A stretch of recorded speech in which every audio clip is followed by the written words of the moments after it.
मूल्यवान वस्तु। एक राजा अपनी रानी के साथ महल में रहते थे। दोनों आपस में बहुत प्रेम करते थे।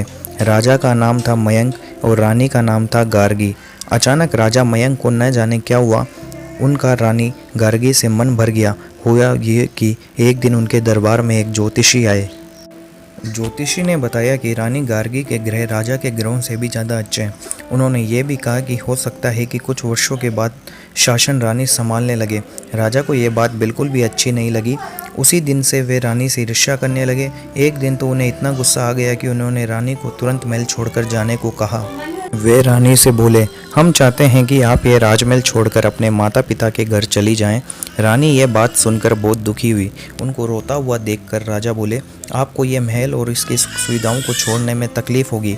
आप चाहें तो अपने सबसे प्यारी और मूल्यवान वस्तु अपने साथ ले जा सकती हैं, बस इससे ज़्यादा हम आपको कुछ नहीं दे सकते। ऐसा कहकर महाराज चले गए। रात को महाराज रानी से कुछ भी बोले बिना अपने कक्ष में जाकर सो गए। सुबह जब उनकी नींद खुली तो वे समझ नहीं पाए कि वे कहाँ हैं। चारों ओर देखने पर उन्हें बस इतना ही समझ में आया कि यह उनका महल नहीं था।